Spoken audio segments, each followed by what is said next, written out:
ओम श्री गुरु ओम मातृशक्तये नमः। ओम असतो मा सद्गमय तमसो मा ज्योतिर्गमय मृत्योर्मामृतम्। ओम शांति शांति शांति। विवेक चूड़ामणि कक्षा 16।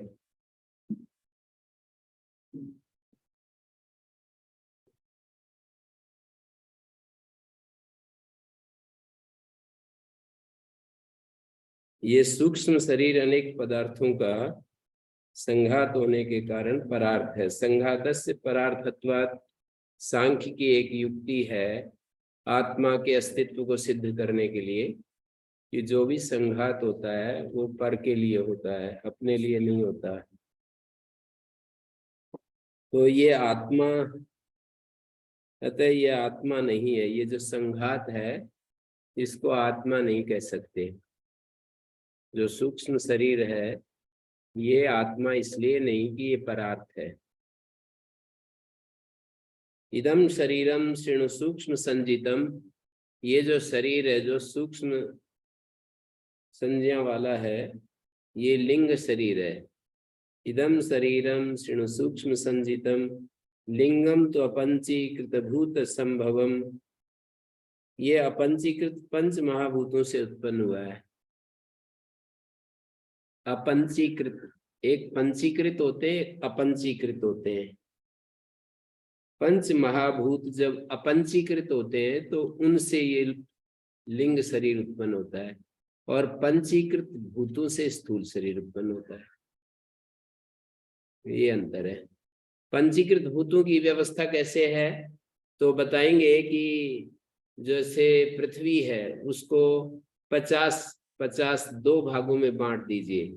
जल को भी, वायु को भी, आकाश को भी, पृथ्वी जल अग्नि, अग्नि को भी दो दो भागों में बांट दीजिए।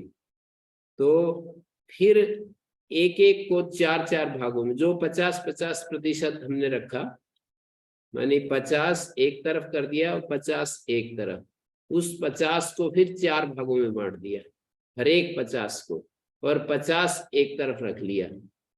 तो वो जो 4 भागों में 50-50 बांटा, 12.5 12.5 को 4 से गुणा करें तो 50 होता है। 12.5 को 12.5 को यदि मल्टीप्लाई करें 4 से तो 50 संख्या आएगी। तो हर एक का 12.5 ले लेंगे, अपना 50 रखेंगे, दूसरे के से 12.5 ले लेंगे, तो कुल समझ लीजिए कि एक संख्या पूरी हो जाएगी। 50 तो आधा है, और दूसरे जो हैं, दूसरों के जो 12.5 है वो ले लेंगे तो एक संख्या पूरी हो जाएगी। पृथ्वी को देखेंगे तो पृथ्वी का 50%, और बाकी जो 4 भूत हैं उनका 12.5। इस तरह से पृथ्वी भूत हो गया पंचीकृत भूत। ऐसे ही अग्नि का 50% अग्नि और 12.5 दूसरे बचे हुए 4 भूत। ऐसे ही वायु के 50% वायु और बाकी का 12.5, और जल का भी इसी तरह, पृथ्वी जल अग्नि वायु, पृथ्वी जल अग्नि वायु आकाश। वायु के भी ऐसे ही, जल के भी ऐसे ही, आकाश का भी 50% एक ले लिया, 12.5 दूसरे का। इस तरह से ये सब जो है पंचीकृत भूतों से स्थूल शरीर पैदा होते हैं।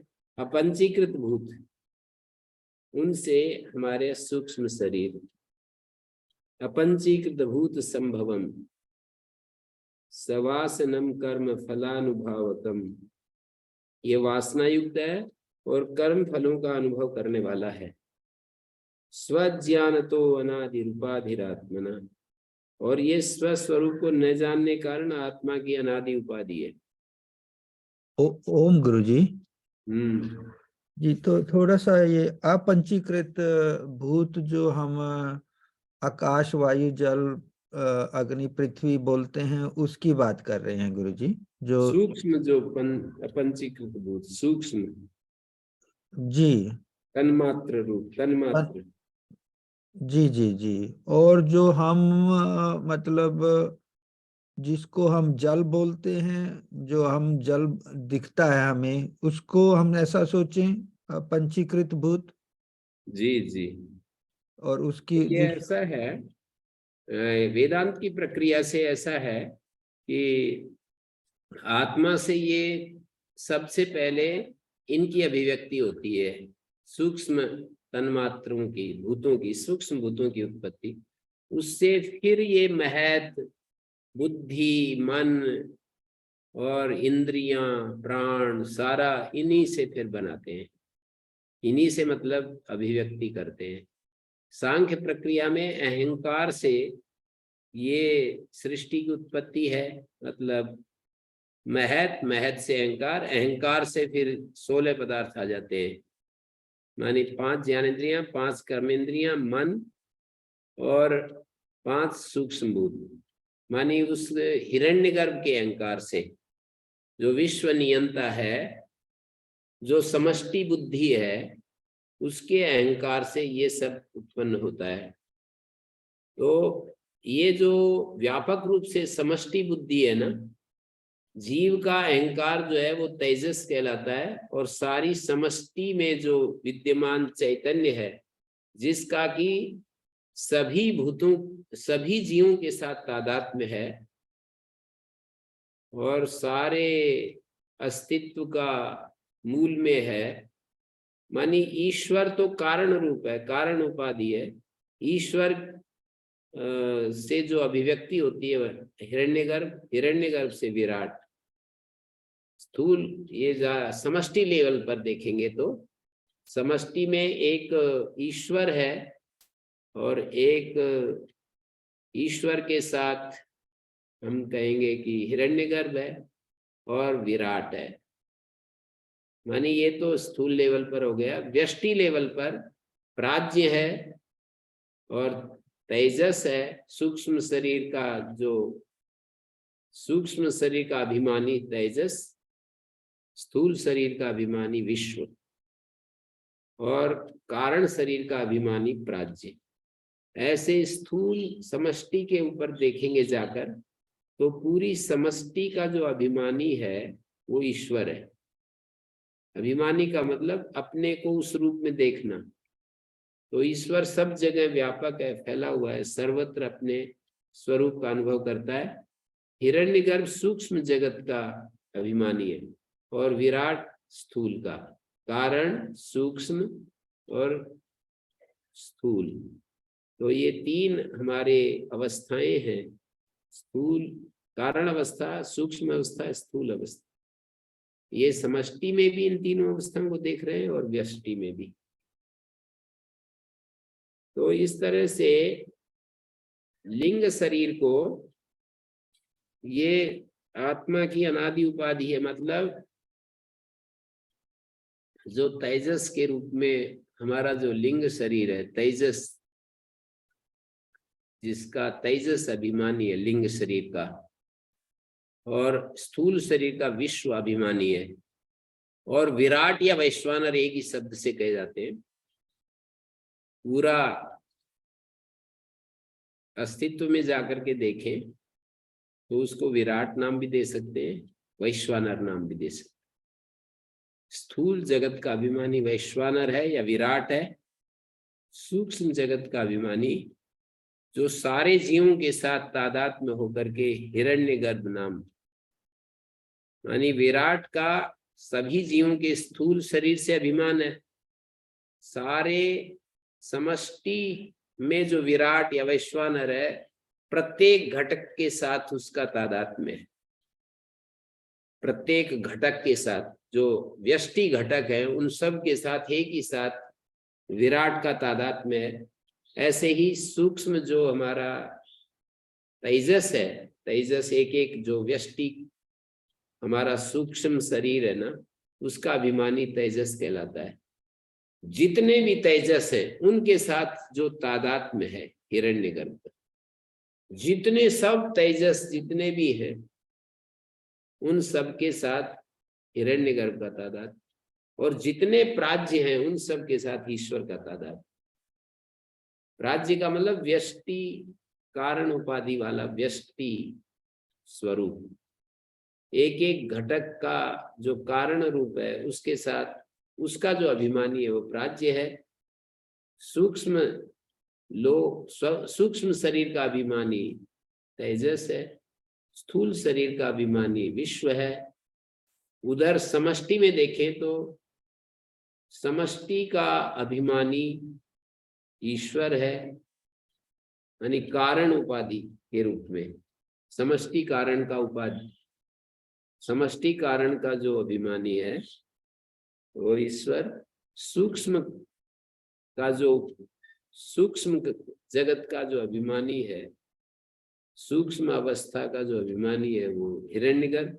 स्थूल का जो अभिमानी है वो वैश्वानर या विराट। तो यहाँ पर जी गुरु जी।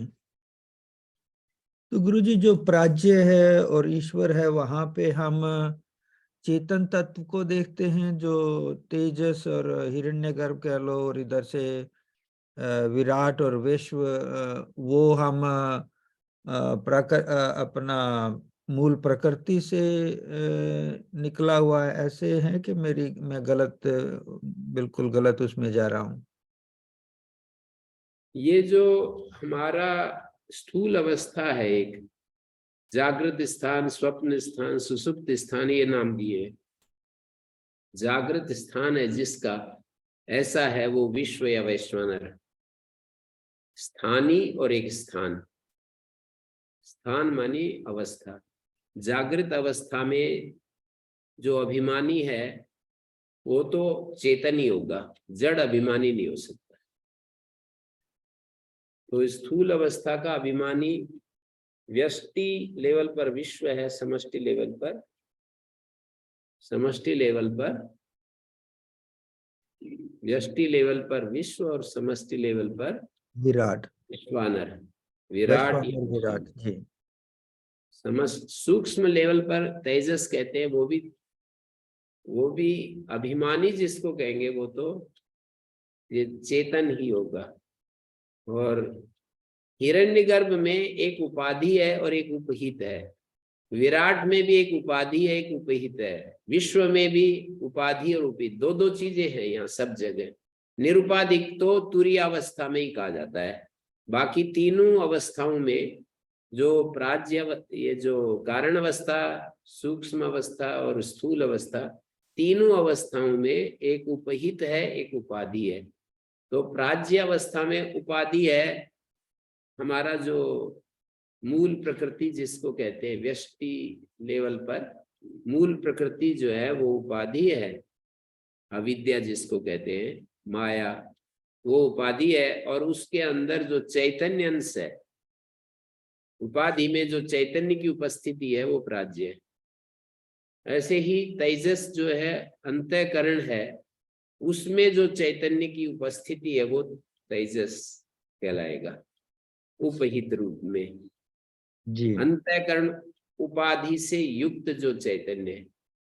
और हिरण्यगर्भ में समष्टि बुद्धि और समष्टि प्राण, ज्ञान शक्ति और क्रिया शक्ति, इस उपाधि से युक्त जो चैतन्य है वो हिरण्यगर्भ होगा। और स्थूल जो ये दृश्य जगत है, इस उपाधि से युक्त, इस उपाधि में जो उपहित रूप में है उसको वैश्वानर कहेंगे। ये जो दृश्यमान जगत है ये तो उपाधि है, इस उपाधि में जो उपहित रूप में है उसको वैश्वानर कहेंगे, उसको विराट कहेंगे। हमारा ये जो शरीर दिखाई दे रहा है, जो हमारे को आंखों से दिख रहा है, इसमें हाड़ मांस आदि जितना भी, इसमें जो देव शक्तियां यहाँ पर अपना अपना काम कर रही है, देव शक्तियां जितना भी, ऐतरेय उपनिषद में देवों का, देव सभा बताया है इसको। देवों ने इसमें एंटर किया हुआ है, देवताओं ने इसमें निवास किया हुआ है। तो ये जो विराट है, ये जो स्थूल हमारा शरीर प्राण, मन की सक्रियता, मतलब स्थूल उपाधि में तो सूक्ष्म उपाधि भी है, कारण उपाधि भी है। तीनों स्थूल उपाधि में प्रधानतः स्थूल दिख रहा है हमारे को, और सूक्ष्म उपाधि भी है और कारण उपाधि भी है। ऐसा नहीं है केवल स्थूल उपाधि है वहां पर, सूक्ष्म उपाधि बिल्कुल नहीं है, कारण उपाधि बिल्कुल नहीं है, ऐसा नहीं कह सकते। जी कारण उपाधि भी है, सूक्ष्म उपाधि भी है, और स्थूल उपाधि जो ये दिखाई दे रही है, पर हम प्रधानता से स्थूल उपाधि को पकड़ रहे हैं। स्थूल उपाधि में जो उपहित अंश है वो चैतन्य है, जहां जहां भी उपहित है वो चैतन्य है। स्थूल उपाधि में उपहित चैतन्य, हिरण्यगर्भ में उपहित चैतन्य है, और जो समष्टि जो अविद्या है, समष्टि अविद्या, एक व्यष्टि अविद्या, एक समष्टि अविद्या। समष्टि अविद्या में भी जो ईश्वर है वो उपहित रूप में, अविद्या में उपहित जो चैतन्य है उसको ईश्वर कहते हैं। तो ईश्वर और जो सूक्ष्म, जो समष्टि प्रज्ञा और समष्टि प्राण शक्ति है, क्रिया शक्ति, इसमें जो उपहित है, उपहित अंश वो हिरण्यगर्भ है। और जो विराट हमारे व्यवहार में जो स्थूल रूप में जो ये शरीर दिखाई देते हैं हमारे, एक एक हमको शरीर दिखाई देते हैं, इसमें जो उपहित अंश है वो वैश्वानर या विराट नाम से, प्रजापति भी कह देते हैं, कई जगह प्रजापति कह देते हैं, विराट कह देते हैं, वैश्वानर कह देते हैं, और हमारे व्यष्टि लेवल पर इसको विश्व कह देते हैं। व्यष्टि लेवल पर इस शरीर को एक घटक है शरीर, और विराट देखें तो सब कुछ आ गया, नदी नाले पहाड़ पर्वत नदियां, ये सारा दृश्यमान जो जगत है ये सब कुछ आ गया। उसमें जो उपहित है वो चेतन अंश है, और ये जो दिखाई दे रहा है ये उपाधि रूप है। उपाधि जो है वो जड़ है, उपाधि को जड़ रूप में कहा जाता है, उपहित को चेतन।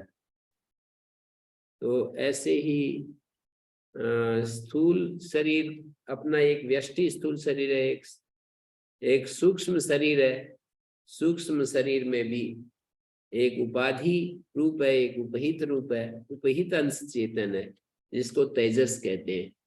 तेजस में उपाधि के सहित तेजस कहा जाता है, अंतःकरण उपाधि से युक्त जो चैतन्य है कहा जाता है, लेकिन वो अभिमानी तो चेतन अंश है, और उपाधि में बैठा हुआ वो उपाधि में उपस्थित, ये उपाधियां अनादिकाल से हैं। ये अनादिकाल से जो सूक्ष्म उपाधि वो तो है, स्थूल उपाधि तो बदलती रहती है।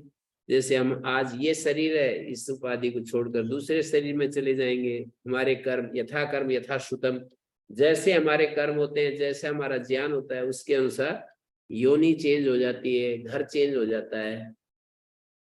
लेकिन सूक्ष्म शरीर तो कभी भी नहीं छोड़ता है, ज्ञान से ही सूक्ष्म शरीर का पार्थक्य होता है।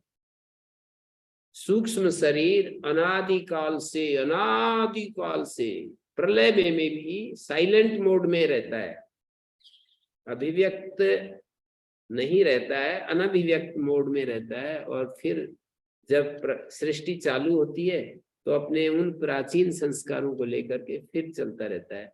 प्राचीन संस्कार जैसे होते हैं वो नष्ट नहीं होते, बिना ज्ञान के वो पड़े रहते हैं। आलम्बन को पाकर या आवश्यकता के अनुसार वो सक्रिय होते हैं। पुराने संस्कार जो होते हैं आलम्बन को पाकर और आवश्यकता के अनुसार, मैंने दो शब्द, जैसे माँ का बच्चा पैदा होते ही उसको आवश्यकता होती है अपने शरीर के लिए भूख मिटाने की, तो आवश्यकता के अनुसार और प्राचीन संस्कार के अनुसार, आवश्यकता उद्बुद्ध हो जाते हैं प्राचीन संस्कार और स्तनपान करने लगता है, वो माँ का स्तनपान करने लगता है बच्चा। जब इतनी छोटी अवस्था है उसको कुछ भी पता नहीं होता है, और ये कितना कठिन कार्य है कि कितना प्रेशर देने से दूध निकलता है, और कैसे कैसे वो, यानी इतना मुश्किल जैसा काम लगता है ये तो बच्चे के लिए इतनी छोटी उम्र में। लेकिन वो सब प्राचीन संस्कार के बल से और आवश्यकता के अनुसार, दो बातें मैंने कही, उसके अनुसार वो मतलब अपना अपना अस्तित्व को बनाए रखता है। जो जो उसको आवश्यकताएं होती है जीवन के विकास क्रम में भी ऐसे ही, जैसे जैसे उसको आनंद मिलता है किसी किसी आलम्बन से, छोटे बच्चों को खिलौने में आनंद मिलता है, परस्पर बस खेलने में आनंद मिलता है, बड़े होते हैं तो थोड़ा पढ़ने में आनंद लेते हैं, और कंपटीशन आजकल जो स्पोर्ट्स है उसमें आनंद लेने लगते हैं, और जिनका संस्कार बहुत ही ज्यादा गया बीता है वो हिंसा में आनंद लेने लगते हैं। जैसे शरीर में शक्ति आती है, हिंसा में आनंद लेने लगते हैं, आनंद माने रस लेने लगते हैं, दूसरों को मार काटने में और इंद्रिय सुखों में रस लेने लगते हैं। और फिर जैसे ही और बड़े होते जाते हैं तो पैसा कमाने में और राजनीति में, राजनीति तो एक बहुत बड़ी शक्ति होती है ना, तो श्रेष्ठ व्यक्ति उसमें यदि नहीं जाते हैं तो राजनीति तो वैक्यूम तो होता नहीं, वैक्यूम तो होता नहीं है, तो उसका कोई मतलब थर्ड क्लास लोग उसमें चले जाते हैं, और वे क्योंकि इकोनॉमी के साथ सीधा संबंध होता है राजनीति का। और मनुष्य का अहंकार तीन चीजों से बहुत ज्यादा प्रभावित होता है, जिसको हम कहते हैं पावर, वेल्थ और सेक्स, इंद्रिय सुख। पावर, वेल्थ और सेक्स, इन तीन चीजों से मनुष्य का जो अहंकार है वो सबसे अधिक प्रभावित होता है। तो बड़े होने पर इन चीजों में मस्त रहता है। इन सारी चीजों में जब व्यक्ति गुजरता जाता है और उसको अंतिम तृप्ति, रस, सुख नहीं मिलता, अंतिम रूप से उसको अभय स्थिति प्राप्त नहीं होती है, सुखमय स्थिति प्राप्त नहीं होती, तो इन सब से वितृष्ण हो जाता है और आत्मा की शरण में, एकमात्र आत्मा की शरण में आ जाता है, सारी सब कुछ को छोड़कर, क्योंकि उसने देख लिया अपनी आंखों से, तो इन सब का त्याग करके एक ही फिर रास्ता बच जाता है कि वो अपने भीतर सुख अनायास बोलते हैं, अनायास स्थिति में रहने लगता है। तो ये डिटेल थोड़ी सी मैंने आपके सामने रखी। यहाँ पर जो है स्थूल और सूक्ष्म लेवल पर वर्णन मिलता है, वो जो मांडुक्य उपनिषद में है ना, विश्व तेजस प्राज्य का, और ईश्वर हिरण्यगर्भ और विराट का। विराट का, जी जी। हिरण्यगर्भ, विराट, मानी उसमें जो चेतन अंश है उसको आप इन शब्दों से कह सकते हो, पर ये विशुद्ध चैतन रूप नहीं होते हैं, उपाधि के साथ है। माने प्राज्य भी उपाधि के साथ है, ईश्वर भी उपाधि के साथ है, और तेजस और हिरण्यगर्भ भी उपाधि के साथ है। उसमें विराट और विश्व भी उपाधि के साथ है, पर विराट और विश्व का एकत्व है, तेजस और हिरण्यगर्भ का एकत्व है, प्राज्य और ईश्वर का एकत्व है। एकत्व का मतलब इन दोनों का अभेद है। विराट और विश्व, इंडिविजुअल और कलेक्टिव जो लाइफ है, इन दोनों का एकत्व है, मानी ये दोनों एक रूप में रहते हैं, अभेद है इन दोनों का। हिरण्यगर्भ तेजस का अभेद है, प्राज्य और ईश्वर का अभेद है। प्राज्य तो इंडिविजुअल जो हमारा कारण शरीर है, कारण शरीर में जो प्राज्य की उपस्थिति है वो चेतन अंश है, और ईश्वर की उपस्थिति है इस माया में, वो चेतन अंश है। चेतन अंश के रहने से ही वो जो उपाधि है वो अपने अपने संस्कार के अनुसार कार्य करती है। जैसे ईश्वर की उपाधि जो अविद्या है, विशुद्ध सत्व गुण प्रधान जो माया है, प्रकृति है, विशुद्ध सत्व गुण प्रधान, वो अपना काम करती है।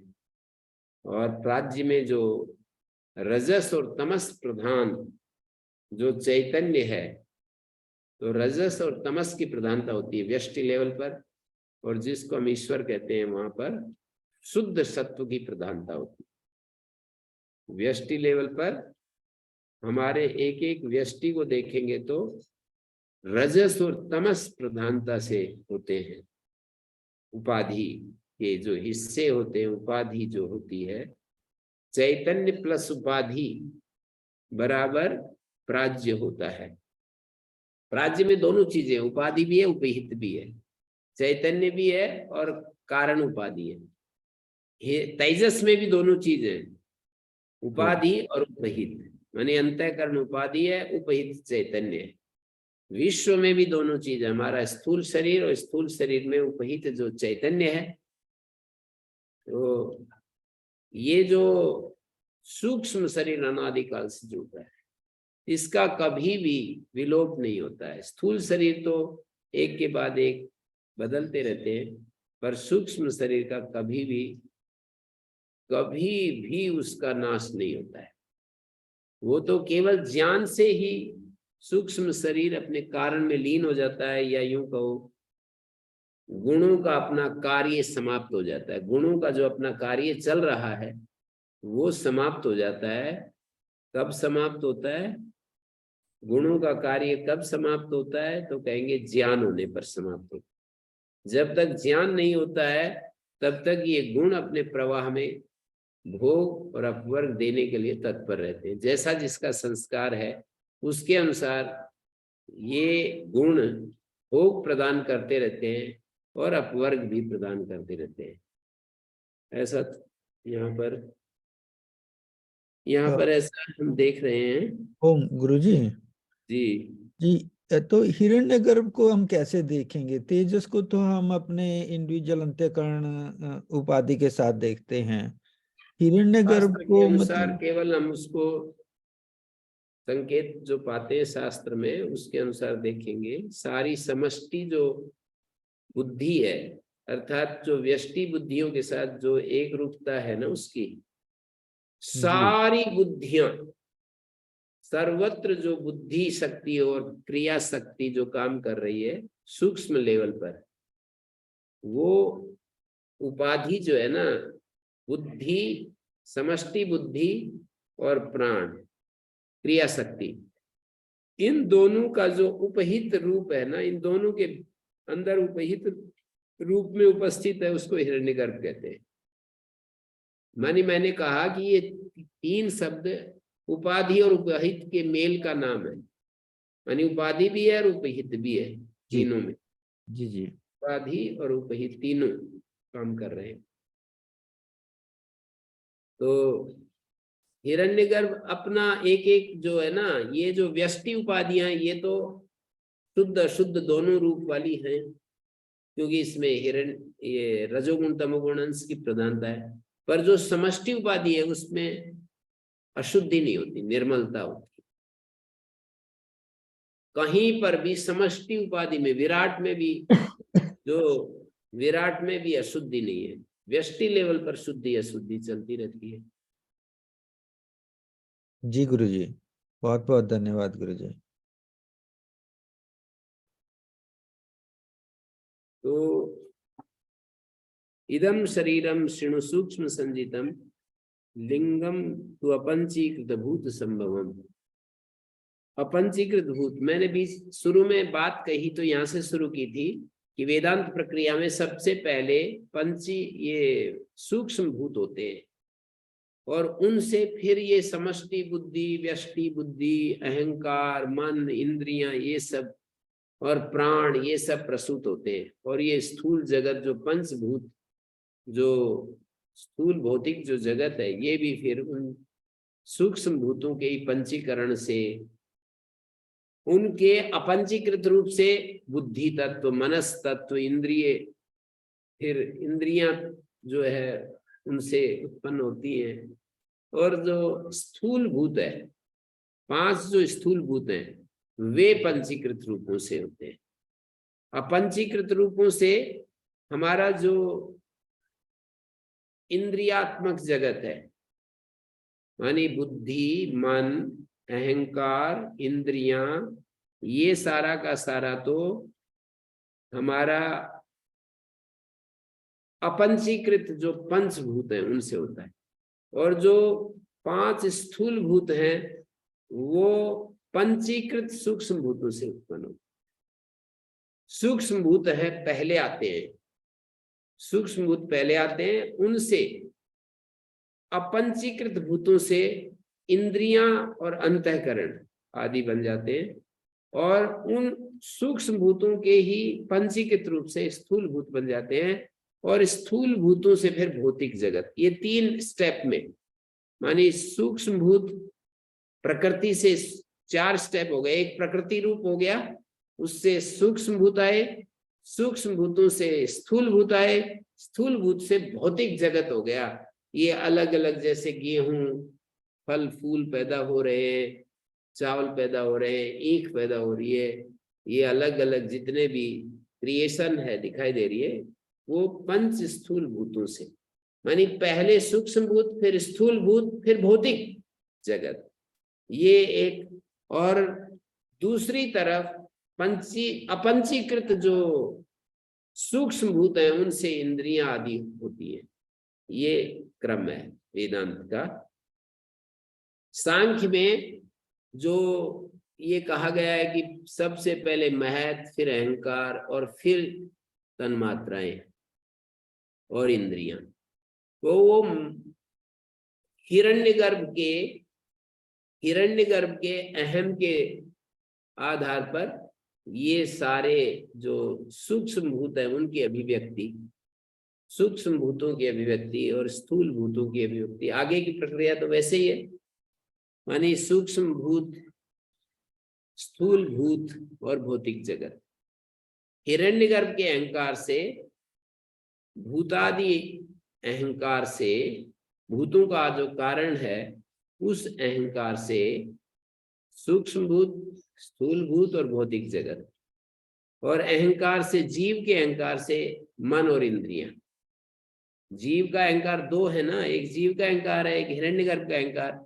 हिरण्यगर्भ के अहंकार से बाह्य जगत, और जीव के अहंकार से हमारा जो ये जो जगत है, जिसको हम एक एक व्यष्टि रूप में देखते हैं, इंद्रियां और अंतःकरण के रूप में। और इसका भी कारण महत समष्टि बुद्धि है। समष्टि बुद्धि सबका कारण है। समष्टि बुद्धि का कारण प्रकृति है। प्रकृति का कार्य है समष्टि बुद्धि। समष्टि बुद्धि का कार्य हो गया, 2 हो गए, एक व्यष्टि अहंकार, एक समष्टि अहंकार। समष्टि अहंकार से पंचभूत आदि, फिर 5 भौतिक, पंचभूत से फिर भौतिक जगत, ये स्थूल भूत, और स्थूल भूत के बाद भौतिक जगत। मेरी बात समझ में आई होगी, मैं लिख भी सकता हूं।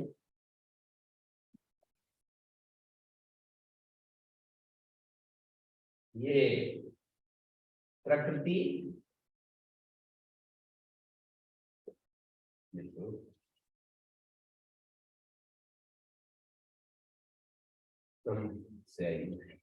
महत, और महत से अभिमान, अहंकार। ये अहंकार के 2 रूप हैं, समष्टि और व्यष्टि।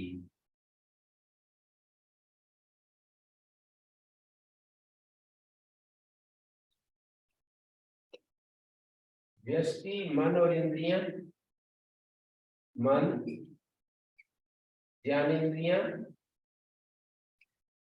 और कर्मेंद्रियां। और ये समष्टि अहंकार से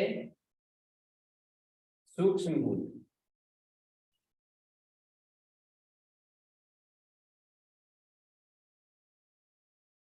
ये स्थूल भूत,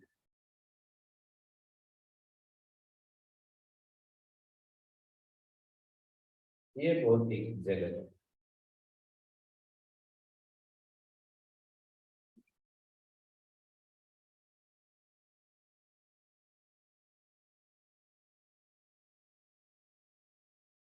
भौतिक जगत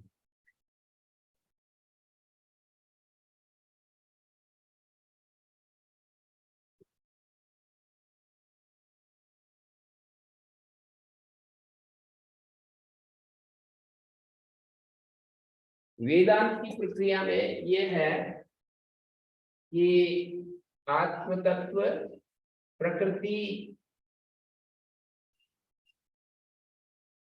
प्लस आत्मा, इन दोनों से पंचभूत सूक्ष्म भूत,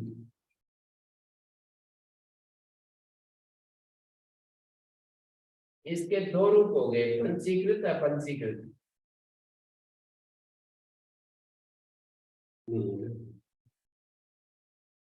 पंचीकृत समझे, पंचीकृत अपंचीकृत।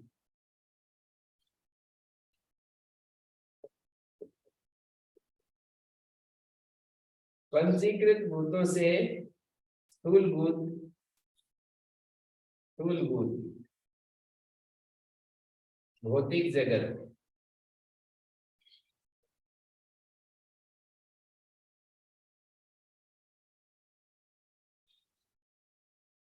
भौतिक जगत,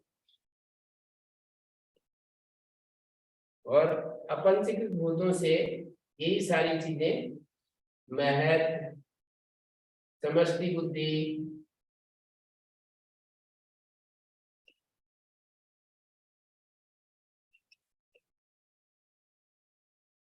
अहंकार, समष्टि बुद्धि, व्यष्टि बुद्धि,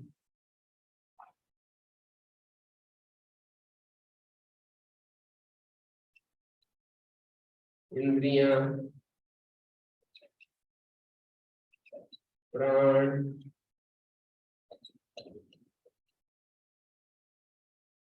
इस तरह से होता है।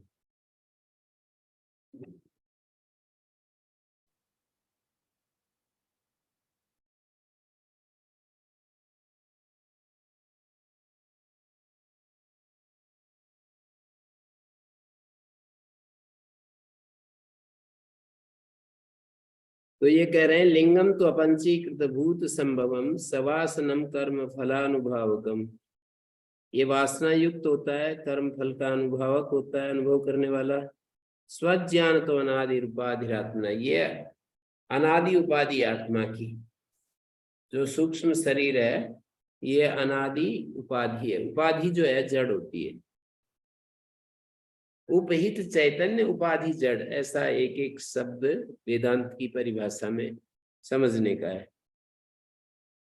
उपाधि चेतन नहीं होती, उपाधि जड़ होती है, उपहित अंश चेतन होता है।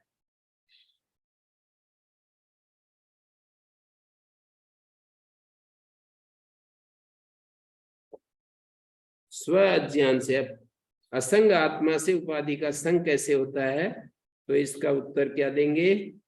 स्व अज्ञान से, अपने स्वरूप को न जानने के कारण यह आत्मा उपाधि से युक्त सा प्रतीत होता है।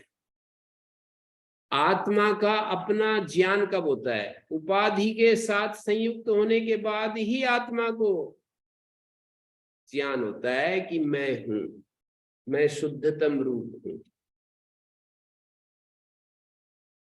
आत्मा को अपना जो शुद्धतम रूप का बोध है, यह आत्मा के होने मात्र से, आत्मा के होने मात्र से आत्मा को, क्योंकि उपाधि के कारण से, उपाधि में ज्ञान का जो जन्य ज्ञान होता है ना, उससे आत्मा का अज्ञान हटता है, आवरण हटता है। आत्मा तो ज्ञान स्वरूप है, ठीक है, सत चित आनंद स्वरूप है, लेकिन जो हम जन्य ज्ञान पैदा होता है हमारे भीतर, उस जन्य ज्ञान से, उस जन्य ज्ञान के द्वारा, जन्य ज्ञान से फिर ये होता है, अज्ञान मिटता है, अज्ञान हटता है। मैं शुद्ध ज्ञान स्वरूप हूं, मैं शरीर नहीं हूं, मैं अनात्म, जो भी अनात्म है उसका मुझसे पृथकत्व है, अनात्मा मुझसे अलग है, पृथक है। मैं एकदम निर्मल असंग शांत स्वरूप हूं, मैं रस स्वरूप हूं। ये जो अपने को अनुभव होता है अपने साधना के द्वारा, निरंतर अपने साक्षी भाव में रहने से, सतत साक्षी भाव में रहने से, ये हमारे को अनुभव धीरे धीरे साधना की जैसे जैसे वृद्धि होती है, वैसे वैसे ये अनुभव प्रकट हो जाता है। आत्मा का जो सच्चिदानंद स्वरूप है हमारी बुद्धि में अवतीर्ण होता है वो, और वो बुद्धि में जो जन्य ज्ञान पैदा होता है वो आत्मा के वो अज्ञान, जो आत्म विषय का ज्ञान है हमारा, उसको हटा देता है। आत्मा के बारे में, अपने स्वरूप के बारे में जो अज्ञान है, वो साधना से उत्पन्न हुआ ज्ञान, वो ज्ञान उसको हटा देता है, स्वाभाविक अज्ञान को हटा देता है। मानी ये तो पैदा होता है, मैं शुद्ध स्वरूप हूं, ये वाला ज्ञान तो पैदा होता है, पर आत्मा जो ज्ञान स्वरूप है वो पैदा नहीं होता है, वो ज्ञान पैदा नहीं होता, वो सदा मौजूद है, वो अभी भी है। जब हम अज्ञान अवस्था में हैं तब भी वो मौजूद है। ये समझने की बात है। ओम आचार्य जी, हाँ जी, जब हम जिस समय हम मुक्त जब हो जाएंगे, और ऐसा कोई साधन नहीं है कि उस ज्ञान को, उस आनंद को हमें प्रकट करवाए। अब तो ठीक है कि जब हम वहां से हट जाते हैं तो बुद्धि द्वारा हम उसको महसूस कर लेते हैं, प्रज्ञा द्वारा, परंतु उस समय हमारी प्रज्ञा तो रहेगी नहीं, कुछ भी नहीं रहेगा, तो उस समय इस आनंद को महसूस कौन शरीर कराए? छूटने के बाद, शरीर छूटने के बाद इसकी व्याख्या अलग अलग करते हैं दार्शनिक लोग। कुछ कहते हैं शांति मात्र शेष रहती है, कुछ जो आपका प्रश्न है उसका ये उत्तर देते हैं कि आत्मा की स्वाभाविक शक्तियां विकसित हो जाती हैं, और उस समय बिना साधन के ही, महर्षि दयानंद ने तो अपने सत्यार्थ प्रकाश में यही दिया है कि वो जो है आत्मा की स्वाभाविक जो शक्तियां हैं वो उद्बुद्ध हो जाती हैं, प्रकट हो जाती हैं, और अपनी उन विकसित स्वाभाविक शक्तियों से आत्मा मुक्तिजन्य सुखों को भोगता है। सूक्ष्म और शरीर लिखा है स्वामी जी ने, तो है जी, सूक्ष्म शरीर साथ रहता है, नहीं, ऐसा वो लिखा है। सूक्ष्म शरीर के दो रूप है बताए उन्होंने, भौतिक अभौतिक। जो ये भौतिक सूक्ष्म शरीर है ये तो छूट जाता है, पर अभौतिक जो सूक्ष्म शरीर है, अभौतिक का मतलब होता है स्वाभाविक शक्ति, आत्मा की जो स्वाभाविक शक्ति है उसका नाम अभौतिक सूक्ष्म शरीर है। तो अभौतिक सूक्ष्म शरीर साथ रहता है, ये उनका इंटरप्रिटेशन है, उनकी व्याख्या है ये। और कुछ आचार्य कहते हैं मुक्ति में पूरी शांति रहती है, उसमें इस तरह का जो ज्ञान है ना, उस समय नया नया ज्ञान उत्पन्न होता ही नहीं, बस एक स्वाभाविक जो उसका जो ज्ञान है वो प्रकट हो जाता है, और वो ज्ञान तो सच्चिदानंद स्वरूप है। उसको बाहर के ज्ञान, बाहर देखने की क्या जरूरत है, निरंतर जो ज्ञान में है, निरंतर जो ज्ञान में है उसको बाह्य ज्ञान को तो देखने की तब जरूरत होती है, या तो हम बहुत ज्यादा किसी के प्रति करुणा करते हैं, या फिर अपना भोग भोगते हैं, या तपश्चर्या। तीन ही बात है, बाह्य संसार से जुड़ने के तीन ही हेतु हैं। या तो हम तपस्या के लिए संसार के साधनों को उपयोग लेते हैं, या फिर किसी पर करुणा करके और किसी को राह दिखाते हैं, या फिर अपना भोग भोगते हैं।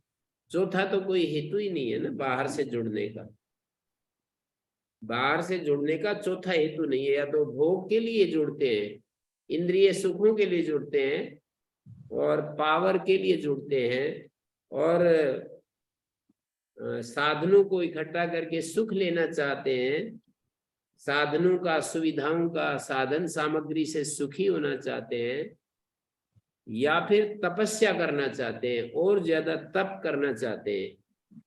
मानी इन बाह्य साधनों का उपयोग तपस्या के लिए होता है, या फिर तीसरा करुणा पूर्वक दूसरों को, दुखी लोगों को कुछ राह दिखाना चाहते हैं। आप बताइए इन तीन से अलावा आपको कहाँ दिख रहा है कि इसके अलावा भी? तो मुक्ति में उसको मुक्ति में जो है अपने स्वरूप में स्थित हो गया, स्वरूप में स्थित हो गया, तो मतलब जो लोग कहते हैं वहां शांति बनी रहती है, बस स्वरूप में स्थित हो गया तो उसको तपस्या की भी जरूरत नहीं है।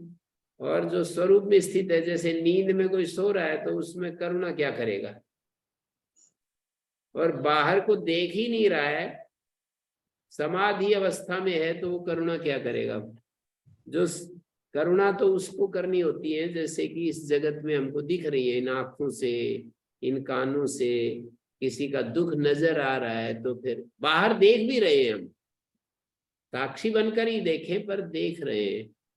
पर मुक्ति में बाहर देखना बंद हो जाता है, तो फिर जैसे समाधि में हम अपने स्वरूप में होते हैं, तो फिर करुणा भी किस पर करेंगे। तो ऐसे अलग अलग उस स्थिति का वर्णन करते हैं, उसमें मेरा किसी से कोई विरोध नहीं है।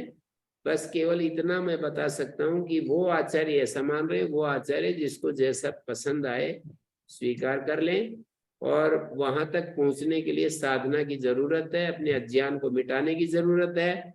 ये तो सारे ही आचार्य मानते हैं, चाहे मुक्ति में अलग अलग स्वरूप का वर्णन कर रहे हों, लेकिन यहाँ पर जो बद्ध अवस्था से मुक्त अवस्था तक पहुंचने की जो यात्रा है सबकी समान ही है। यम नियमों का पालन करना पड़ेगा, साक्षी भाव में जीना पड़ेगा या भक्ति भाव में जीना पड़ेगा, निष्काम सेवा करनी पड़ेगी, ये सारे सबके साधन समान ही है। ओम आचार्य जी, आपका ये प्रश्न आज फिर ध्यान में आ गया कि भाई अगर किसी को ये हो जाएगा कि भाई तू सोएगा और तेरे को गहरी नींद आएगी, तू जगेगा नहीं, तो वो बिल्कुल नहीं सोएगा जी, क्योंकि उसको आनंदानुभूति होगी ही नहीं, तो वो सोएगा ही नहीं। तो आपने भी ये प्रश्न किया था कि भाई ऐसी समाधि कौन सा आएगा जिसको ये पता ही नहीं लगेगा कि समाधि में इतना सुख, यानी कि मोक्ष में इतना सुख है। और वो तो जब हम पूर्ण सुख में होते हैं ना, वो तो क्षण भर में ही बीत जाता है, चाहे वो अनंत काल ही हो।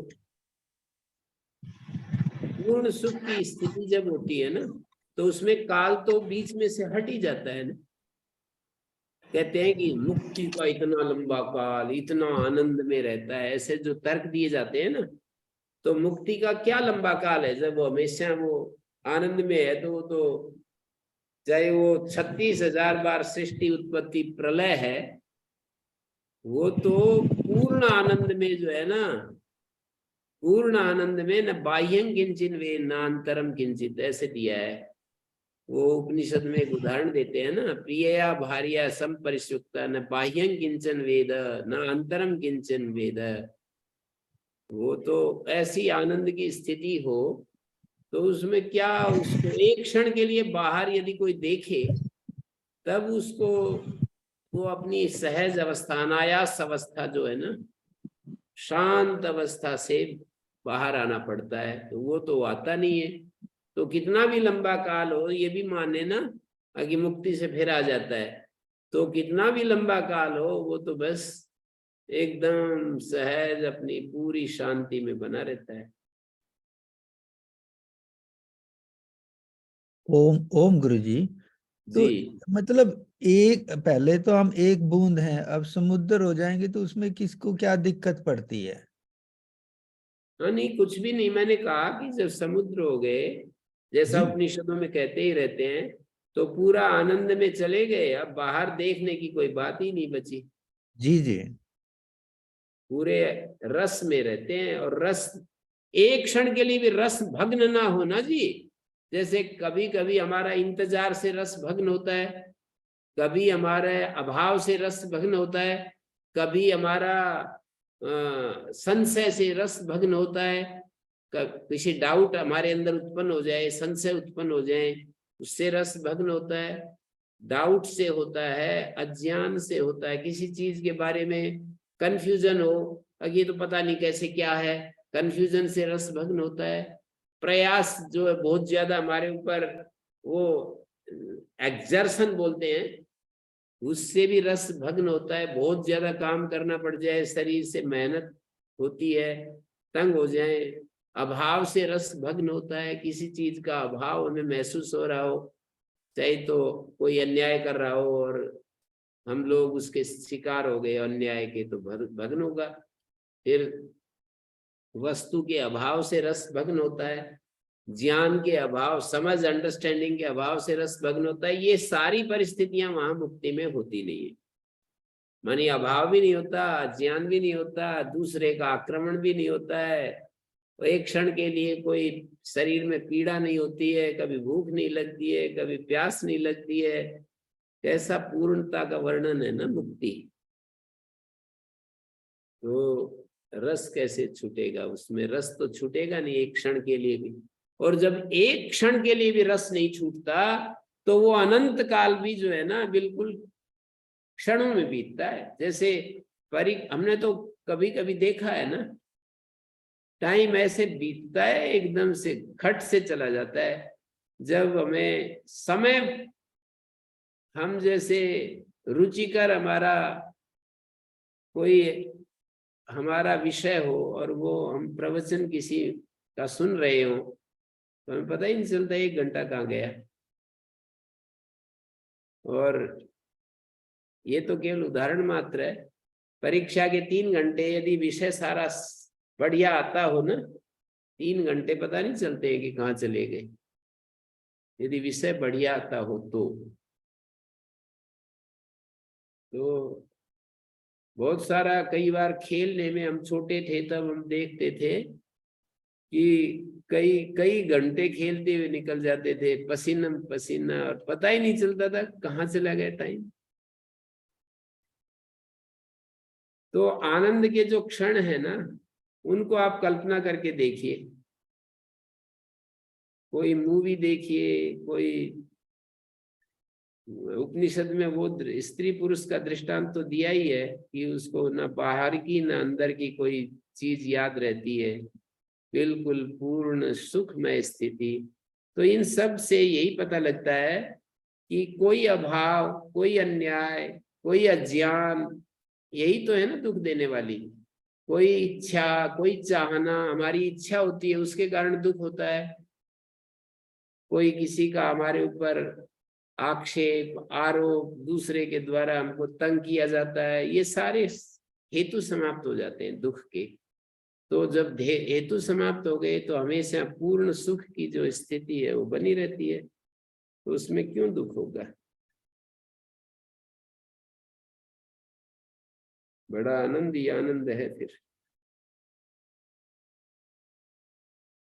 स्वप्नो भवति यस्य विभक्ति अवस्था स्वमात्र शेषेण विभाति यत्र। अच्छा, ये तो हो गया था हमारा। कैसे?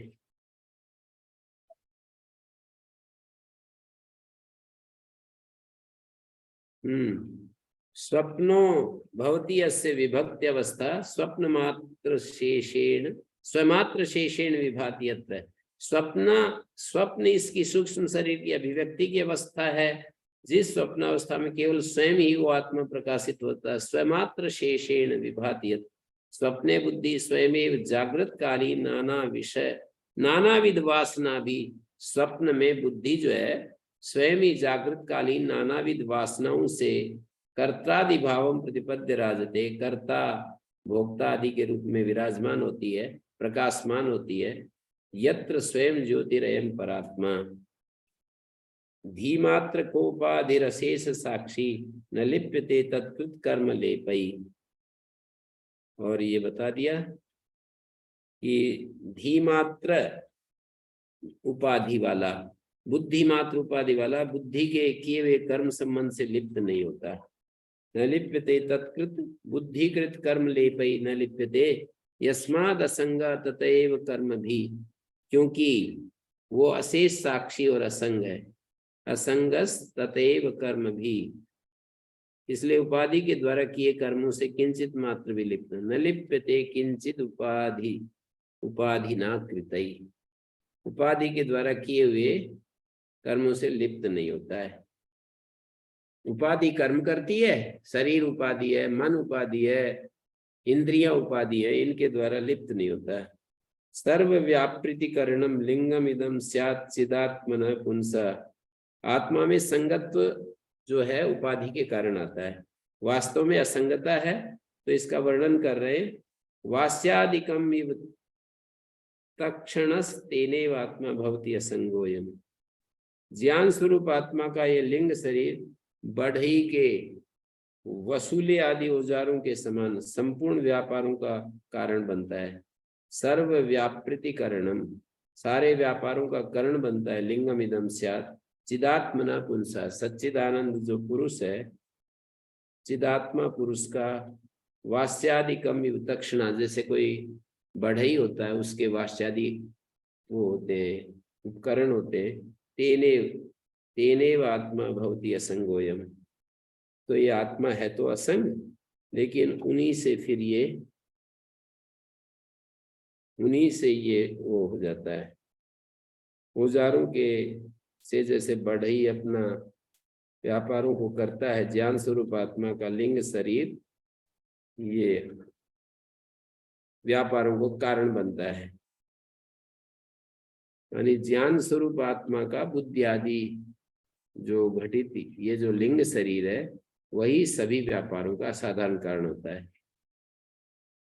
बढ़ई के पास वसूले आदि साधन न हो तो क्या करेगा, कुछ भी नहीं, तो इनको काटने पीटने कार्य कर सकता है। तो इसी तरह आत्मा का भी जो कि असंग है, अज्ञान जन्य लिंग शरीर के संबंध से ही, अज्ञान से ये लिंग शरीर पैदा होता है, और फिर इस लिंग शरीर से दो चीजें मिलती हैं, या तो भोग गुरुजी मिलेगा या अपने स्वरूप का बोध भी इस लिंग शरीर की सहायता से मिलेगा।